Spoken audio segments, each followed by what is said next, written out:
好啦，咁啊，今日係粵語嘅分享啦，係嘛？咁啊，今日講到呢一個應該係第六或者第七講，我唔係好記得咗啦。上次係講到社交媒體啊嘛，今日應該第七講，講到關於係單身或者婚姻當中嘅滿足，即係點樣喺任何嘅境況咧，都經歷住上帝嘅恩典。咁啊，麻煩弟兄咧之後幫我 post 翻喺呢一個即係社交媒體上面嘅時候咧，用翻呢啲主題，唔好懶啊！之前我見你嘅文本檔又冇，跟住呢個主題又冇，咁求其掉啲嘢就唔係咁好啦。好，咁我哋翻嚟啦。咁我去講呢個主題嘅時候咧，其實我有兩段經文作為我嘅根基嘅一個思維嘅。第一段經文就係哥林多前書7章17至到24節，第二段咧就係詩篇16章11節，都係咁啦。我請弟兄讀一讀先啦，好唔好啊？或者你 O 唔 OK 啊個氣管，唔 OK 就我讀都得。OK，好，麻煩弟兄讀一讀哥林多前書7章17至24節先。只要照主所吩咐給各人的和神所召各人的而行，我吩咐各教會都是這樣。有人以有人已受割禮蒙召呢，就不要廢割禮；有人未受割禮蒙召呢，就不要受割禮。受割禮算不得什麼，不受割禮也算不得什麼，只要守神的誡命就是了。各人蒙召的時候是什麼身份，仍要守住這身份。你是作奴隸蒙召麼？不要因此憂慮。若能以自由，就求自由更好。因為作奴僕蒙召於主的，就是主所釋放的人；作自由之人蒙召的，就是基督的奴僕。你們是重價買來的，不要作人的奴僕。弟兄們，你們各人蒙召的時候是什麼身份，仍要在神面前守住這身份。第二段嘅經文咧，我哋嘅主要或者叫做我主要嘅一個取材之處咧，就係呢個詩篇嘅16篇11節嘅經文嚟嘅。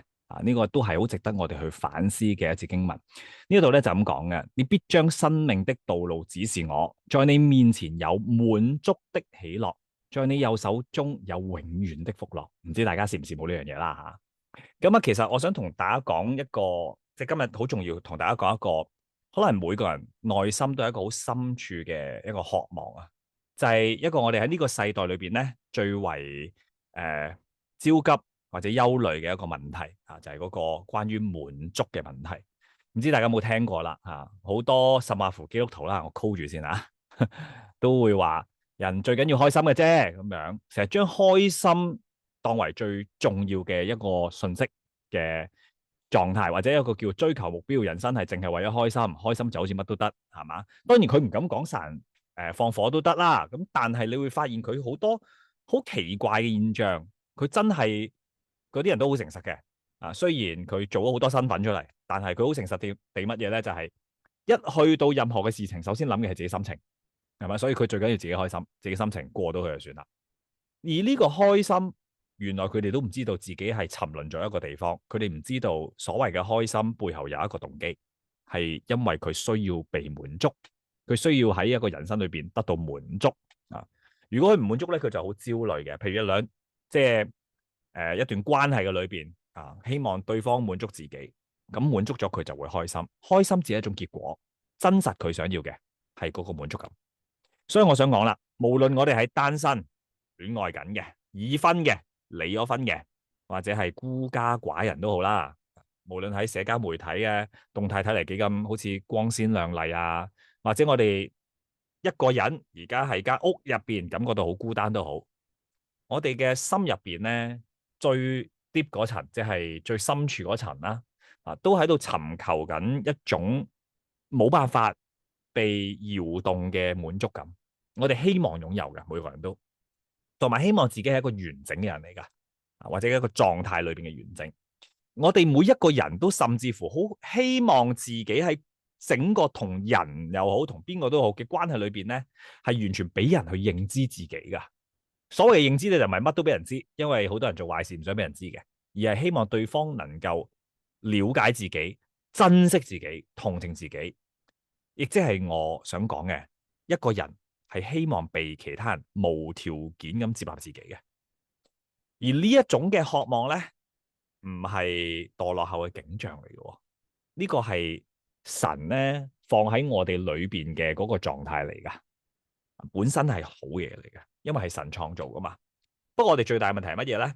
就係我哋成日都揾錯咗對象亦都揾錯咗地方，所以先會有好多人咧不斷喺痛苦裏邊喺度掙扎緊，喺度想搲一啲嘢令到自己開心翻。咁喺我哋呢個世界嘅裏邊咧，你會發現好多人透過電影流行曲係嘛，或者社交媒體不斷咁樣灌輸我哋一個好強大嘅意識或者一個大話啦。呢個大話係咩？你要幸福咧，就取決於你嗰個關係嘅狀態。嗱，呢個大話咧，譬如去到單身嘅人身上，就會話俾你聽，你唔完整噶，你只係一個即係如果一個完整嘅就係一個圓形，你只係得一半嘅啫，半圓形嚟嘅啫咁樣。你要揾到你嘅靈魂伴侶係嘛？即係揾到嗰個 Mr. Right 啱嘅人，應該聽過呢啲詞彙你先可以變得完整嘅。咁好似搞到我哋個人生咧，成日都停留喺一種被撳咗暫停掣嘅一個模式嘅裏邊，直至到咧可能你結婚嗰日咧，你好似人生先真正開始咁嘅，所以都幾得意噶呢個世界係會有呢一啲咁嘅說法出到嚟嘅，但係我哋又要好誠實，有啲時候咧呢個大話咧唔係淨係喺呢個世界嘅裏邊，甚至乎喺教會裏邊都會咁樣講。通常咧就出於啲好意嘅，係嘛？不自覺咁樣咧，將婚姻甚至乎係偶像化嘅。你會發現，姊妹你一個人你真係揾翻個男人好啲。聽過弟兄你有好多試探嘅，結婚就安全啲啦。結咗婚冇試探噶啦咩？邊個話俾你知噶？一結咗婚佢就成聖噶啦，即係結婚等於成聖咁樣咁得人驚嘅呢件事？唔係嘅，我哋知道，但係我哋會將婚姻視為一個偶像。我唔係話婚姻唔係神聖，唔好搞錯，而係我哋好多時候係過度咁樣高舉咗個婚姻噶，好似呢，即係將基督徒靈命嗰個成長或者成熟度呢，放喺個婚姻嘅裏邊先係最終嘅目標。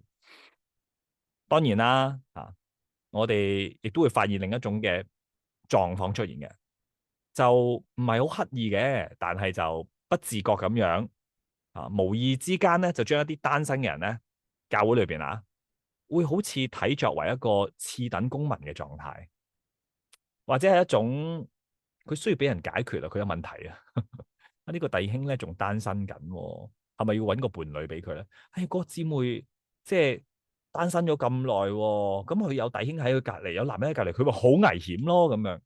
我想問一樣好簡單嘅嘢嘅啫，如果一個人佢識心起，佢有嗰個心思意念，佢結咗婚就突然之間冇咗噶啦咩？咁似以前華夏文化個古代嗰啲思維係嘛？有咩問題結個婚就冇問題，再有問題生個仔又冇問題嘅，結果咧問題只會越嚟越大。我哋甚或乎咧將婚姻同埋成熟咧錯誤咁樣混為一談，所以咧呢一種情況底下咧就普遍造成咗兩種嘅掙扎啦。第一種咧就係嗰個單身嘅人開始焦慮，有啲咩焦慮咧？咁單身人就會覺得，哎呀，我開始俾人話我咯，其實俾人論斷緊啊嘛，係嘛？你單身，你都到一把年紀咯，你仲單身唔得噶咁樣。甚至乎咧喺我嘅傾談嘅人當中咧，有啲會懷疑神係咪真係良善嘅？點解唔俾個配偶我？佢哋會覺得自己好似俾上帝遺棄咗啊！因為你話人佢錯誤解聖經啊嘛，獨居唔好，所以所有人獨居都唔好嘅。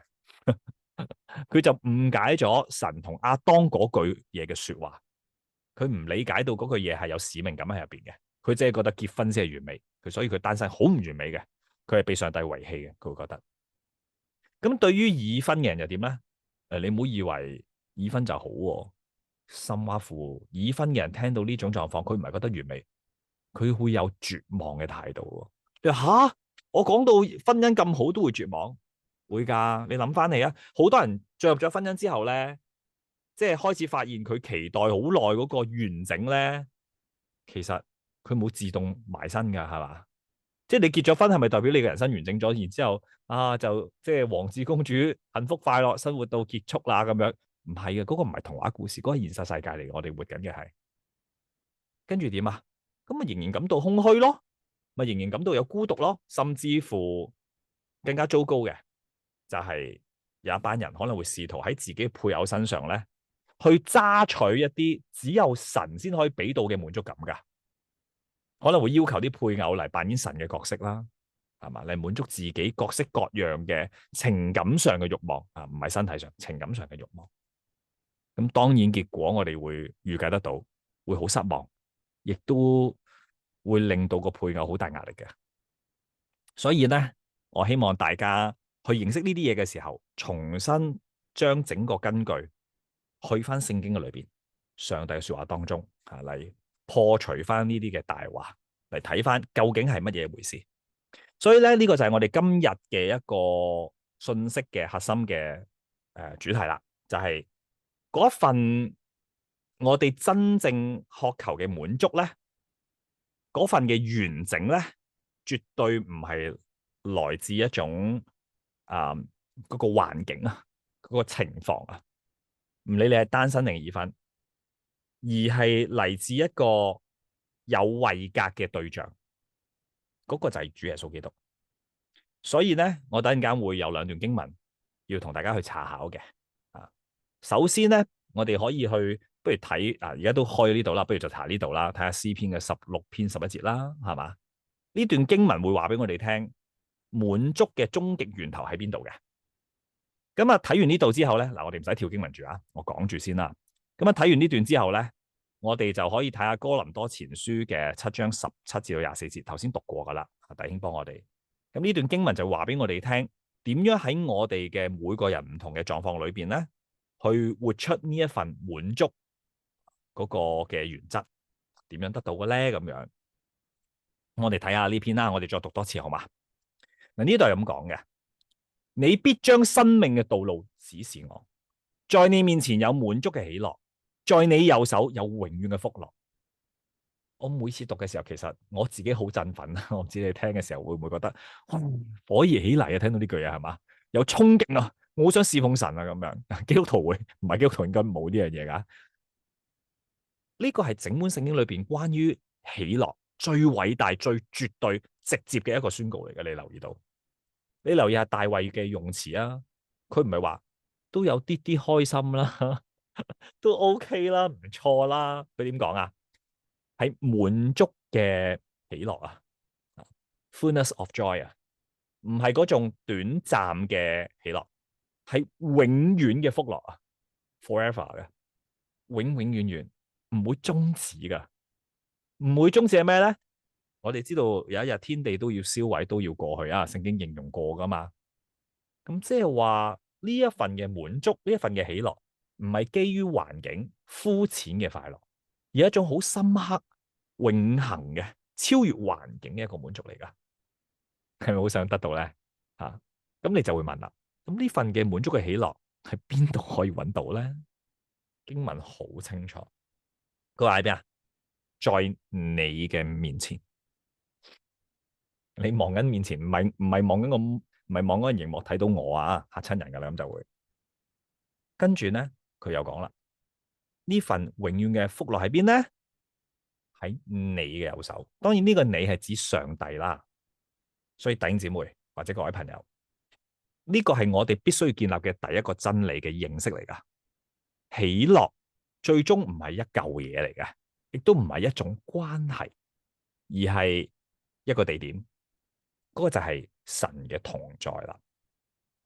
大衛點解咁確信呢件事咧？其實咧喺前面嘅第五節嗰度咧就已經宣告咗啦。佢點講咧？耶和華係我嘅產業，係我杯中嘅份，我所得嘅係你為我持守嘅。今日我哋咧基督徒咧有時候會點講啊？感謝神俾我力量啊，我做到啦，係嘛？你發唔發現呢句說話嘅問題邊啊？我做到了。聖經係講咩噶？神為我完成了。好唔同啊！喺古代嘅以色列咧，利未支派咧冇自己嘅土地嘅，你知唔知啊？但係聖經點講啊？耶和華就係佢哋嘅產業咯。試諗下，全宇宙嘅主宰者係你嘅份，係你嘅產業，人哋又得到全宇宙主宰者俾啲產業佢，佢係得到全宇宙嘅主宰者。咁你覺得邊個更加好咧？大衛就喺呢度借用咗呢個概念咯。佢話我人生中最大嘅福分咧，我最寶貴嘅產業咧，唔係神俾我嗰啲嘢，亦都唔係神俾我啲恩賜啊，唔係皇位，唔係財富，唔係家庭啊，係施恩俾我嘅神自己。呢個係徹底顛覆咗我哋成日禱告嘅方式噶。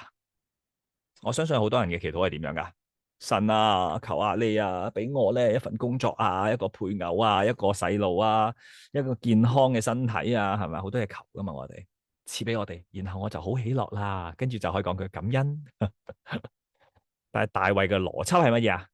神啊，你就係我嘅喜樂，你就係我嘅產業咯。呢個就係引導我哋去到一個關於敬拜嘅核心嘅真理啦。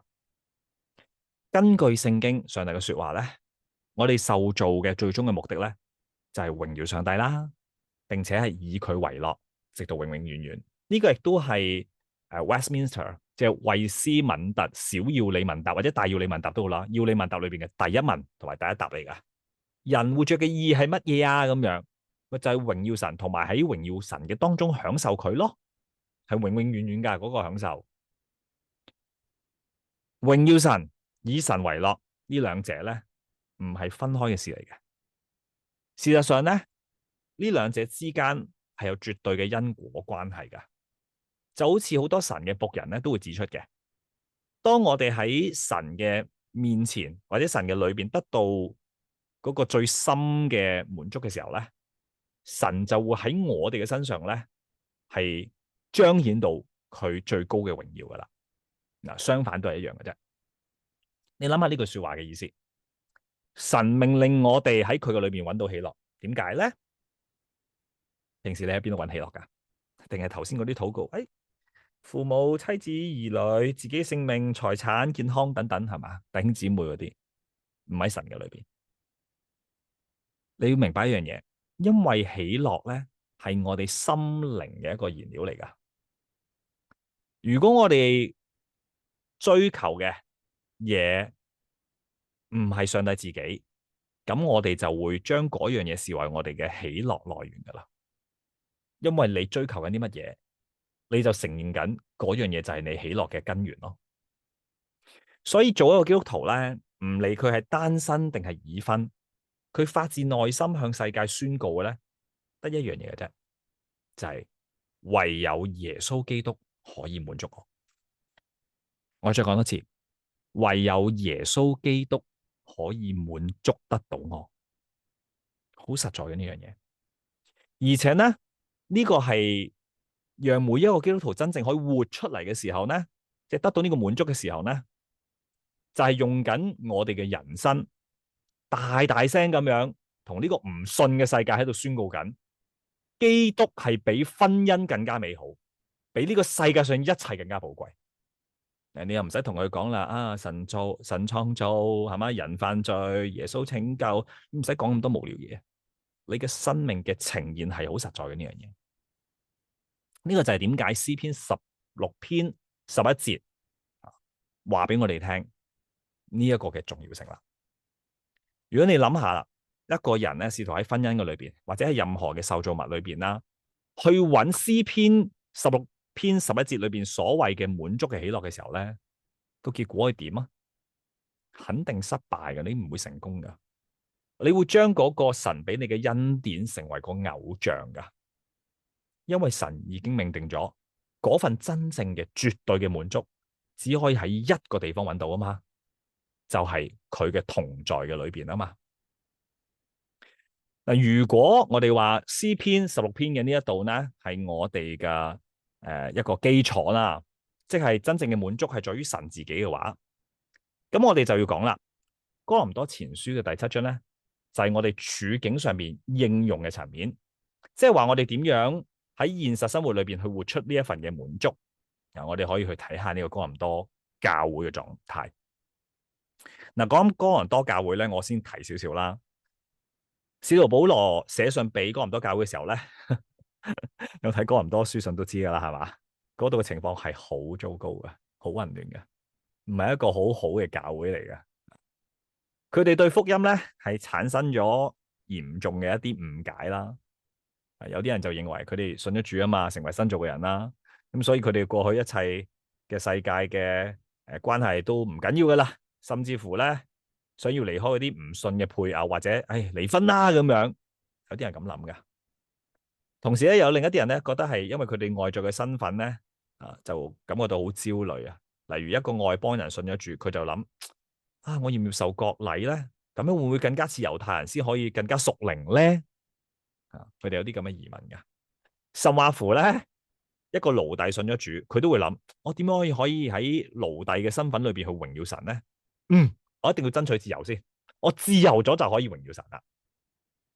有冇留意到佢哋真正錯誤嘅地方喺邊度啊？就係佢哋認為一個人嘅成長屬靈嘅層面係一定要透過一啲外在嘅境況嚟改變同埋達成噶。所以保羅面對呢一種嘅錯誤混亂咧，佢冇 list 一張，即係佢冇列出一張啲單身應該做啲乜嘢已婚應該做啲乜嘢嘅詳細清單嘅。今日教會咧，唔知點解好多弟兄姊妹好中意列俾人哋同列俾自己嘅。咁保羅做咗啲咩咧？佢俾咗一個超越咗所有境況嘅一個革命性嘅原則俾我哋睇到。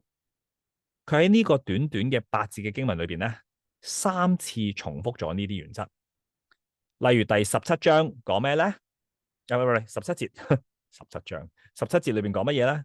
佢就話只要照住主所分俾各人嘅，同埋神所召各人嘅去行啦。我吩咐各教會都要咁樣。第20節咧又講啦，各人蒙召嘅時候係乜嘢身份？唔該你守住呢個身份嗱，冇叫你突然間提升你身份，冇叫你突然間失去呢個身份。好多人唔係咁噶，好多人突然間，我唔可以咯，我要變咁樣，好似突然間好奇怪，搞到自己四不像咁。仲有24節，弟兄們，你哋各人蒙召嘅時候係乜嘢身份？仍要喺神面前守住呢個身份，係咪好得意啊？呢樣嘢大家可能睇讀過好多次冇諗過係，點解叫我哋守嚟守去守翻原本嘅身份嘅呢？留意下呢樣嘢係想表達啲乜嘢啊？咁當然將來弟兄解嘅時候，佢會再詳細解，我將呢個重要站交俾呢個弟兄去講哥林多前書啊。咁理解呢一段嘅經文咧，關鍵當中嘅關鍵咧，就係要理解一樣嘢，就係叫做呼召啦。呼召呢個詞嘅真正嘅含義係乜嘢咧？今日咧，我哋成日都話我嘅呼召係成為咗一名醫生，或者我嘅呼召係去非洲。有冇聽過啲教會好中意講呢樣嘢？我嘅呼召係做一個牧師㗎嘛，係咪講呢啲啊？我哋將呼召等同於職業或者任務啊，有冇留意啊？但係根據聖經上帝嘅說話咧，保羅呢度所講或者新約聖經大多數時候咧用嘅呼召呢個詞彙咧，主要唔係講你嘅職業，亦都唔係講緊你嘅婚姻狀態。呼召喺呢度係指緊你蒙神拯救嘅嗰個決定性、有效嘅救贖性嘅嗰個呼召。換句說話嚟講咧，即係話保羅喺度問緊我哋一個問題：喺神用緊佢大能嘅恩典嘅時候，將你從黑暗裏邊拯救出嚟嘅時候，令到你真係信佢。請問你外在嘅境況係啲乜嘢？咁為咗證明呢個原則咧，就算即係你外在嘅境況同你即係整個屬靈嘅生命其實冇關係嘅咧，保羅用咗2個當時文化最極端、最對立嘅例子嚟講呢件事噶，就喺18、19節裏邊講啦。佢就話有人已經受咗割禮蒙召，咁唔好廢除割禮咯；有人未受割禮蒙召，咁唔使割禮咯。係咪好正啊？成件事情啊！重要嘅係乜嘢啊？咁啊19節再講啦，佢就講啦，受割禮嘅算不得什麼，未受割禮嘅都算不得什麼，守住神嘅誡命就得噶啦。能唔能夠理解呢句嘢嘅意思咧？你嘅文化身份冇辦法令到你更加親近神噶，亦都唔會令到你更加遠離神噶。其實呢個例子咧，喺當時嘅社會裏邊咧係好震撼嘅。跟住咧喺21至到23節裏邊咧，佢有提及嘅。我哋先嚟睇下先啦吓。你係作奴僕嚟蒙召嘅咩？哦，唔使憂慮嘅。如果可以自由，咁啊自由更加好咯。但係因為作奴僕而蒙召於主嘅，咁即係主釋放咗你噶啦。如果係自由嘅人，即係唔係嗰啲奴隸啊蒙召嘅，咁你咪做基督嘅奴僕咯。係咪好有趣啊？講啲嘢，保羅唔喺度為緊啲奴隸去講好說話啊！佢後邊都講啦，可以自由更加好添。佢喺度陳述緊一個當時根本接受唔到嘅現實，就係話，就算你喺人類嘅社會最底層、最冇尊嚴、最冇希望，好似已經見唔到光嘅奴隸嘅狀況，呢個狀況都絕對冇辦法阻住你活出基督裏邊豐盛嘅生命噶，唔關事噶。就唔好講到我都想親近主，但我親近唔到。我知道有啲弟兄姊妹會俾借口自己，點解咧？22節裏邊就解釋咗呢個好偉大嘅福音裏邊嘅一個重要嘅信息，亦都喺度指出嗰啲人嘅謬論。佢話喺基督裏邊嗰個奴僕嘅係主釋放嘅人，即係乜嘢啊？佢已經從罪惡同死亡最終極嘅捆綁裏邊被釋放咗噶啦。而喺基督裏邊咧，嗰個自由人係點噶？佢係基督嘅奴僕，即係話佢係甘心樂意將自己嘅主權交翻俾基督嘅。所以保羅嘅結論咧就係話，你哋係重價買嚟噶嘛，係咪？23節講噶嘛，唔好做人嘅奴僕。意思就係唔好俾任何外在嘅身份，唔理你係奴隸啊、自由人啊，定係單身啊，定係已婚嚟定義你。唯有你係喺基督裏邊嘅身份，先可以定義你。呢個就重要啦。所以任何人去判斷我哋啊、傷害我哋啊，唔需要太過將佢看重吓。你會唔開心？呢個好平常，因為你人嚟噶。但係佢冇資格定義到你。你要清楚知道嘅係，救你嘅係主，唔係佢。保羅3次重複咁樣講咗，守住個身份啊嘛。但係第3次咧，24節裏邊佢加入咗一個好重要吓嘅一個詞語，佢講乜嘢啦？佢話弟兄們啊嘛，你哋各人蒙召嘅時候，乜嘢身份？仍要係乜嘢啊？喺神面前守住呢個身份 ，with God 啊，即係神同在啊。呢個就係答案啦。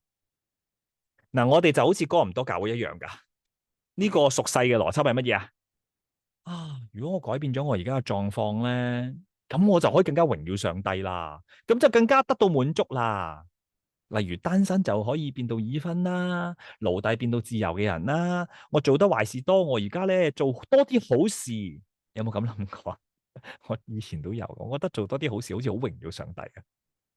保羅直接粉碎咗呢一個幻想嘅邏輯啊！佢話你嘅境況同你成聖同埋滿足係冇必然嘅因果關係，關鍵嘅變數係乜嘢啊？唔係你嘅境況，係你究竟係咪喺神嘅面前？呢個意味住啲乜嘢咧？意味住一個喺神面前嘅單身嘅人，比起一個唔喺神面前、唔以神為中心嘅結咗婚嘅人，更加蒙神嘅喜悅，更加滿足。意味住喺神面前嘅奴隸，比一個唔喺神面前嘅自由人更加自由。神關心嘅唔係你而家嗰個狀況係點樣，而係喺你嘅狀況裏邊有冇同神一齊去行緊呢條路啫。你可能有好多問題，但你改變緊，神知道，哪怕弟兄姊妹、家人，因為你以前嘅經歷睇你唔起都好，佢知道就得啦。呢個係非常之重要，因為你唔係做俾人睇噶嘛。你唔需要去討好任何人噶，所以唔需要再為你而家嘅狀況去焦慮，而係開始要喺你嘅狀況裏邊去尋求翻睇到上帝嘅面。保羅喺17節裏邊講乜嘢咧？嗱，上邊你嘅境況係主所分俾各人噶，直接連結到聖經裏邊一個好大而安慰嘅一個教義。我哋就係講緊上帝創造之後神做嘅嘢，神嘅護理啊。根據聖經嘅說話咧，神嘅護理教導我哋咧，呢個偉大嘅創造者啊，以佢至高嘅智慧同埋聖潔，係持續不斷咁樣去托住啦、引導啦、支配啦，同埋係掌管一切受造物每一個細微嘅動作事件，從最大到最小都有噶。呢個馬太福音第10章裏邊有提及噶，都係佢絕對無誤嘅計劃當中，為咗一個目的嘅啫，成就上帝嘅美意。而17節裏邊咧，亦都提及係乜嘢咧？提及就係我哋而家個境況，唔理係乜嘢狀況都好，唔理你係單身已婚定係疾病嘅，定係健康嘅，唔理係富有定係窮嘅，從來都唔係偶然發生嘅嘢嚟噶。點解會有嘅？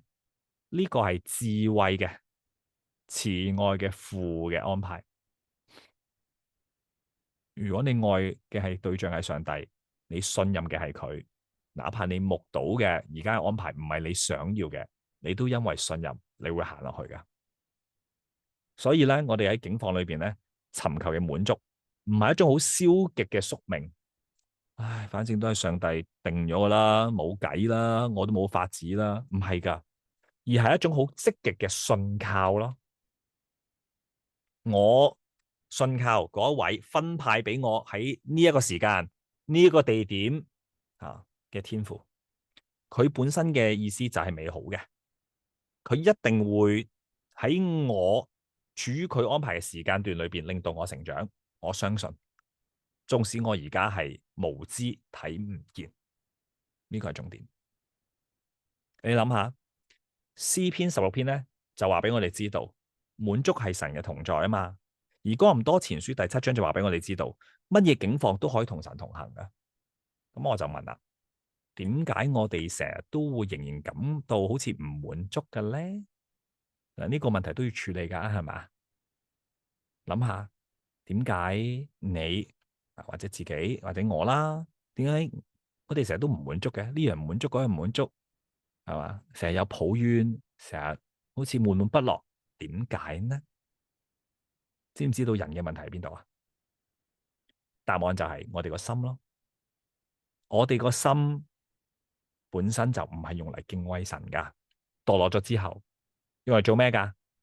我哋個心就係用嚟製造偶像嘅工廠嚟噶。哥林多前書7章7節，我哋嚟睇下好嘛？佢嗰度點寫啊？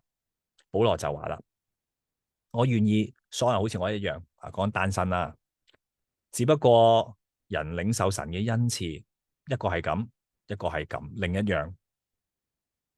根據聖經所講，單身都係一種恩賜，婚姻都係一種恩賜。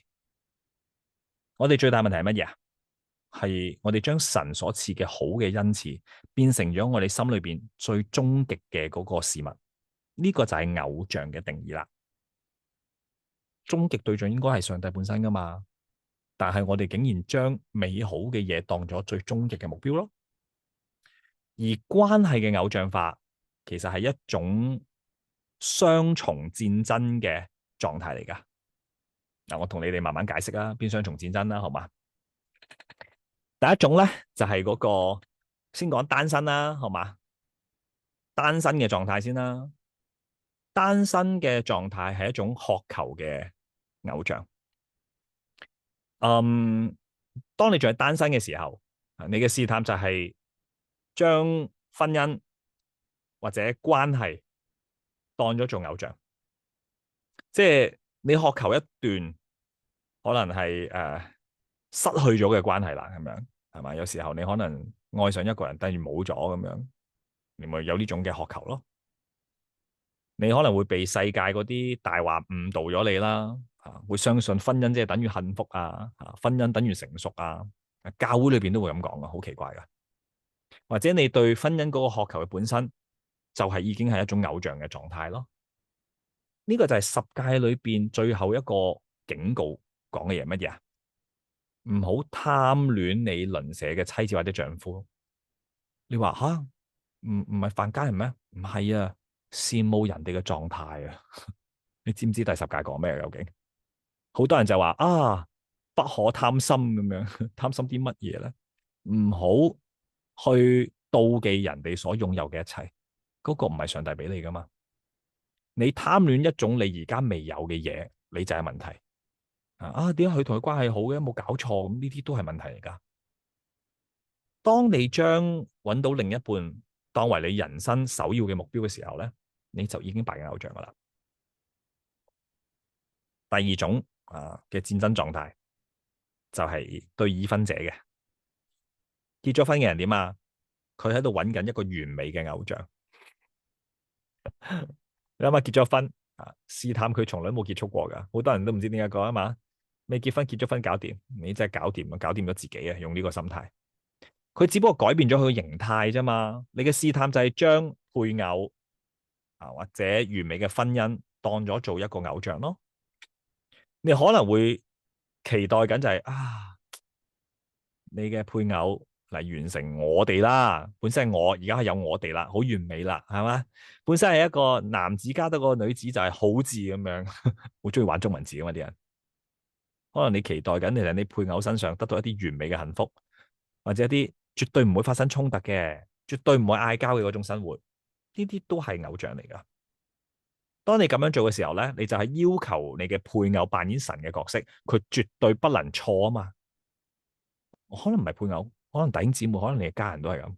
你要求你嘅家人完全點點點點點點，呢啲都係有問題噶。你喺度對緊一個同你一樣係有破碎嘅、有限嘅受造物，喺度要求緊嗰個只有造物主先可以俾到嘅滿足嘅喜樂。你諗下，你唔係拜偶像係乜嘢？呢一種壓力係任何受造物都承受唔到噶。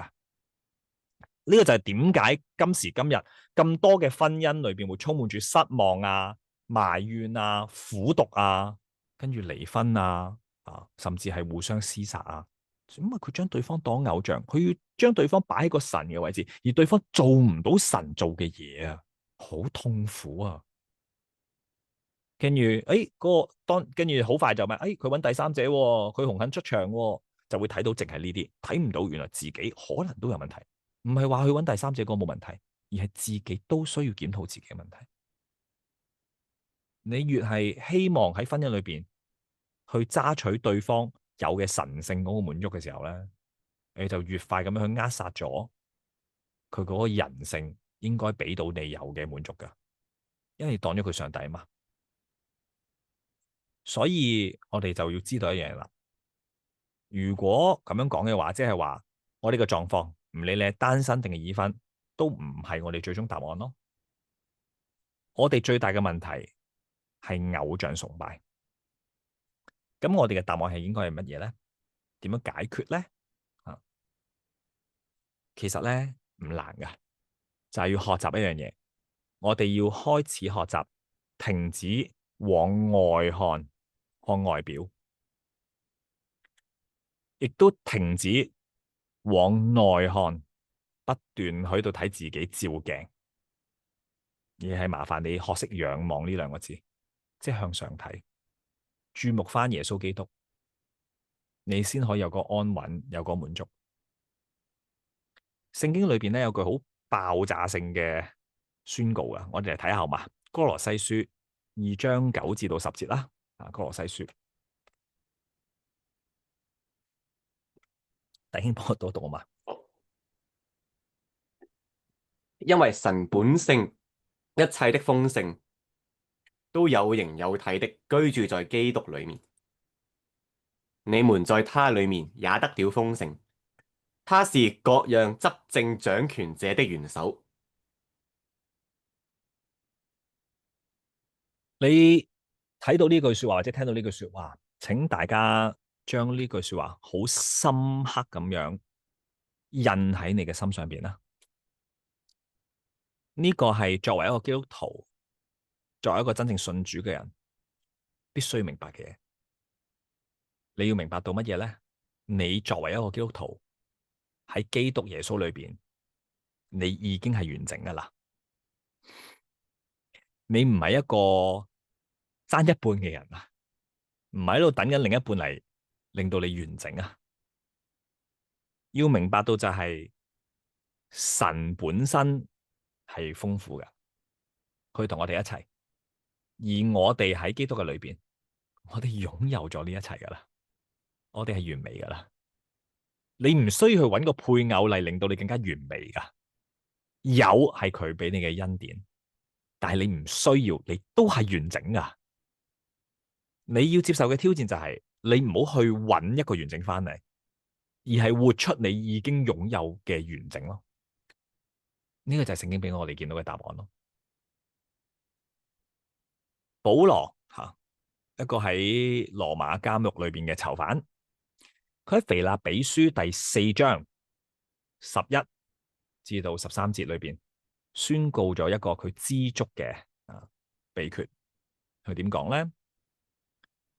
我唔係因為缺乏而講呢啲嘢，我無論乜嘢境況都可以知足。呢個係我已經學識咗噶啦。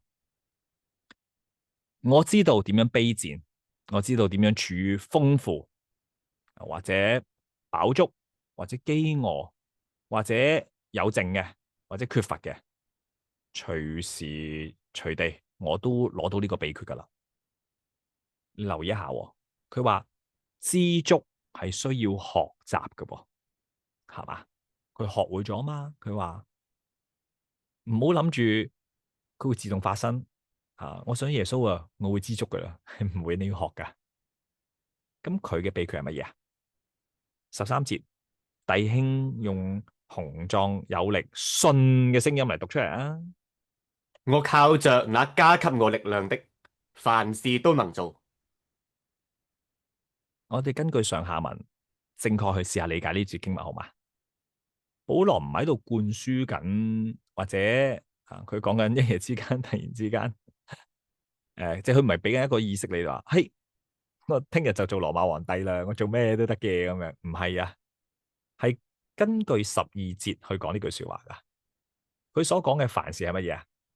即係無論佢喺卑賤啊，喺豐富啊，喺飽足飢餓，佢都可以知足，明白嗎？佢講緊呢種狀態。呢個秘訣唔係嗰啲自我克制啊，或者自我感覺良好啊嗰種嘅自我滿足嘅虛假現象，而係基督俾我嘅豐富啊。保羅嘅力量就係基督自己，呢個係佢要話俾我哋聽嘅說話咯。咁或者你又會問啦，喂，咁我點樣可以攞到基督呢份力量啊？點樣去學呢個知足啊？咁我聽完啫，我點學啊？係咪？好，另一處經文，約翰福音15章第5節，耶穌親自俾我哋答案，我哋睇下就知道噶啦。我係葡萄樹，你哋咧係嗰個樹枝，喺我嘅裏邊，經常喺我嘅裏邊啊，我都經常喺佢裏邊。呢個人咧就會結到果噶啦，而且好多添。但係你要明白，如果離開咗我咧，你就乜嘢都做唔到啦。所以呢度好清晰話俾我哋聽乜嘢咧？我哋嘅生命嗰個滿足同埋嗰個結果，嗰個源頭唔係其他地方，唔係另一枝樹之道，係嘛？佢唔話俾你聽，你嘅配偶啊，你渴望嘅嘢啊，佢就可以令到你好滿足噶。你想唔想發達啊？你發咗達就滿足噶啦。你而家咪唔舒服啊？你係醫生醫翻好你，你就以後滿足噶啦。你係咪屋企人關係唔好啊？屋企人關係好就滿足噶啦。唔係啊，源頭係嚟自於你同葡萄樹，即係耶穌基督嗰個連結啊。住喺主裏邊咧，喺實踐上面意味住啲乜嘢咧？佢就意味緊你係會持續咁樣去信靠佢嘅愛咯，去品嘗翻上帝嘅話語，係嘛？聽清楚我用嘅詞眼啦，品嘗上帝話語，唔係死守佢嘅說話，好痛苦啊！你知唔知咁樣？而且喺佢嘅裏邊揾到你真正靈魂裏邊嘅滿足，呢個好緊要噶。我哋將呢啲嘢串埋嚟諗下，好嘛？呢個其實係一個好完整救贖嘅方案嚟嘅，逐步逐步嚟諗。歌羅西書第二章第10節講緊乜嘢？咪就講俾我哋聽一個好客觀嘅真理咯。我已經喺基督裏邊咯，我已經係完整嘅咯。咁詩篇16篇11節講緊俾我哋聽乜嘢啊？我哋敬拜嘅目標咯，我哋渴望經歷神同在裏邊嗰種滿足嘅喜樂。咁腓立比書4章13節又係講緊啲乜嘢啊？話緊俾我哋聽，我哋真正擁有嘅力量係超越世界噶，係基督加俾我哋嘅力量，去令到我哋學識喺乜嘢情況底下我都知足，我都係開心，我都係滿足噶。咁約翰福音15章5節又講俾我哋聽乜嘢啊？實踐嘅方式咯，個途徑咯，你藉住住喺基督嘅裏邊嚟得到呢份力量，經歷呢一份嘅滿足。所以咧，即係話真正嘅滿足咧，就算你係單身啊、已婚啊、健康啊、唔健康啊、有錢啊、窮啊，都唔該你停止嗰種喺你嘅狀況裏邊去揾完整性，而係開始喺基督裏邊去操練翻你已經有嘅完整性，係已經有啦，唔使再求啦。所以咧，聖經俾我哋咧一個好強大嘅武器啊，俾我哋去勝過對於呢一個你面對嘅狀況嗰種不滿。知唔知係咩武器啊？我哋睇下呢一個哥林多前書好嘛？第7章29至到31節啊，末世嘅盼望。麻煩弟兄讀啊，29、31、29至到31。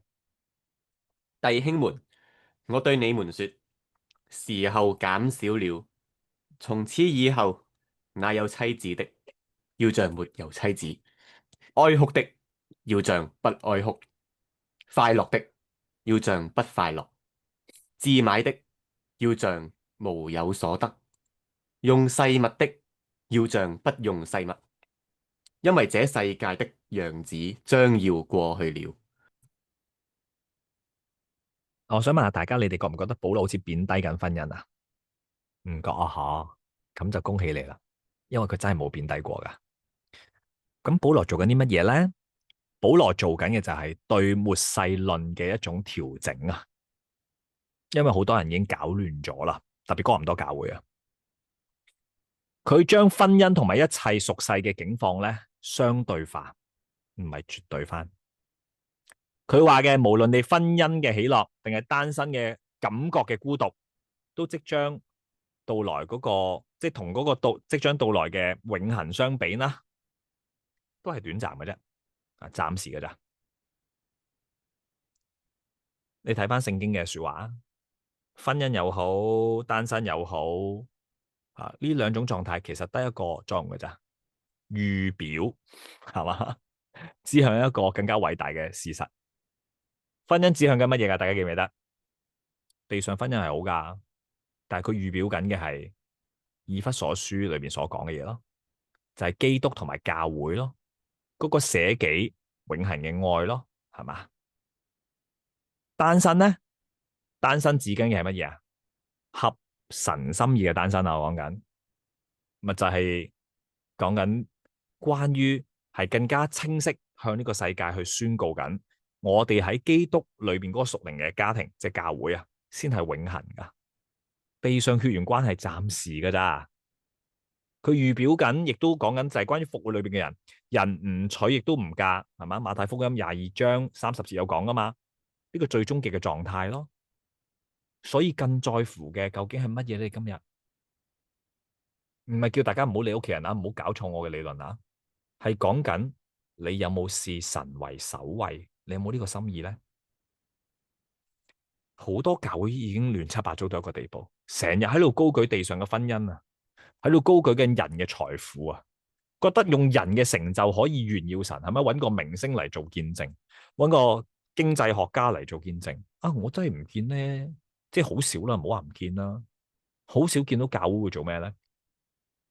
揾個人走上台，可能佢係一個好有成就嘅人，可能佢係冇成就嘅人，佢好喜樂，同時喊住講係神救咗我，跟住不斷認罪，呢個唔係更大嘅榮耀咩？使罪人公開承認自己嘅罪，顯明神嘅恩惠真係臨到呢個人身上，呢個唔係更大嘅榮耀神咩？但係人所要嘅係乜嘢咧？美好嘅虛假嘅表面嘅成功，婚姻係一種成功啊嘛，關係嘅成功嘛，睇上去係財富係乜嘢啊？掌握經濟嘅成功啊嘛，跟住運動嘅成就係咩啊？健康嘅成功啊嘛，有冇勝過罪嘅成功咧？請問喺聖經嘅結尾，整個人類歷史嘅最高潮，唔係一場地上嘅婚姻，而係天上面嘅婚姻。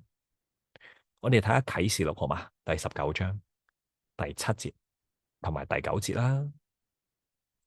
我哋要歡喜快樂，將榮耀歸俾佢，因為羔羊分取嘅時候到啦，新婦都自己預備好啦。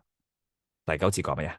天使吩咐我話，你要寫上啊，凡被請赴羔羊嘅婚宴嘅人係有福噶。又同你哋講啊，即係同埋我講啦，當然呢個係神真實嘅說話，呢個先係我哋所有人終極嘅盼望。所以唔理你而家咩狀況，單身已婚啊，乜嘢狀況都 OK 噶。你真係喺基督嘅裏邊，你就係基督嘅新婦。呢個羔羊嘅婚宴先係真正嘅婚宴。呢個係神同佢子民最親密、永遠嗰個聯合。你知唔知呢個盼望點樣釋放我哋啊？即係話俾啲單身嘅人聽，你冇錯過最好噶，你只係跳過咗嗰個預演咋。地上嘅婚姻係咩啊？演習嚟嘅啫，得唔得啊？你直接等候嗰個真正嘅婚禮啊！咁對已婚嘅人好似好唔公平哦。啊，講翻俾你哋聽啦，你地上嘅婚姻咧，就算係最好婚姻都好，呢個係一個好微弱嘅預告片，不過精彩嘅。但係要留意喎，唔好將個預告片當成電影嘅本身嚟崇拜喎。最好嘅喺邊度啊？好戲在後頭，明白嗎？喺永恆嘅裏邊，我哋無論係咩狀況，都會企喺完全嘅相同蒙福嘅位置上邊。即係乜嘢咧？我哋都係羔羊所愛嘅新婦，佢嘅教會。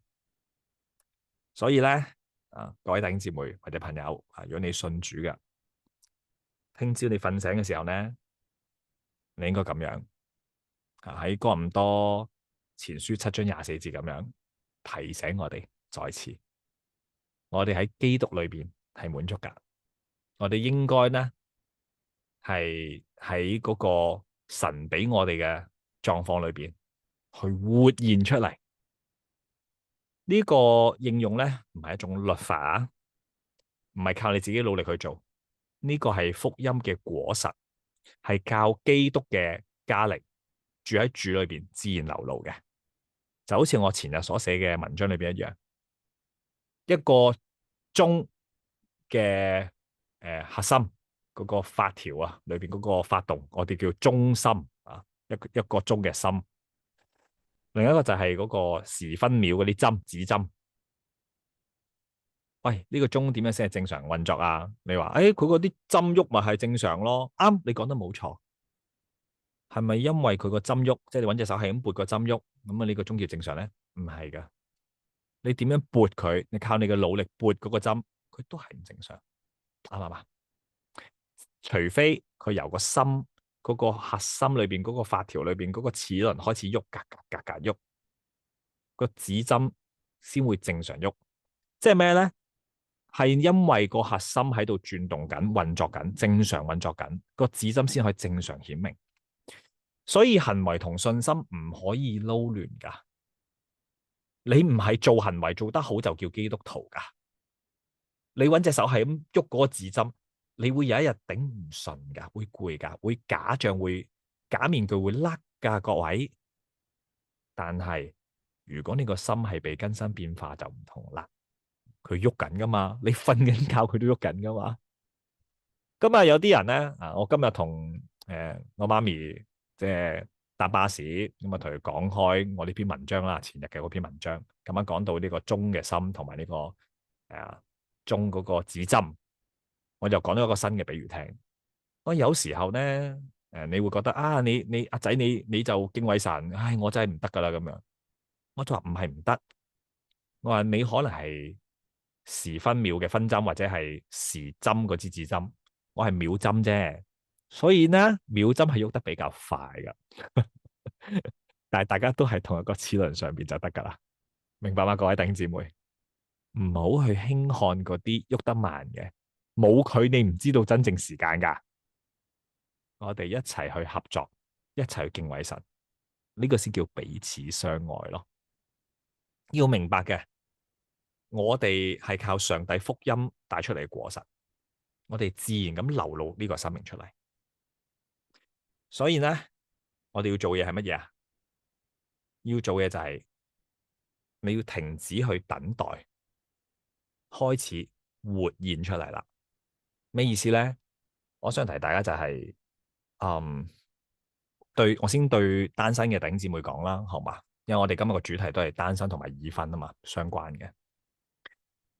單身嘅弟兄姊妹，你嘅生命裏邊冇暫停嘅，其實神嘅主權，佢嘅護理，將我哋單身嘅人放喺而家呢個狀況。你唔好渴求嗰個冇嘅嗰段關係啊！你嘅呼召係而家活得好豐盛，喺你而家嘅狀況裏邊去同神同行咯。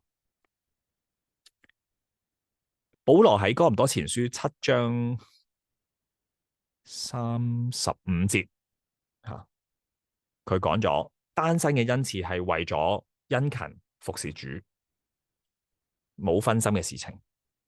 OK，所以單身嘅弟兄姊妹，其實你哋係幸運噶，係擁有咗一個專注嘅恩賜，你知唔知啊？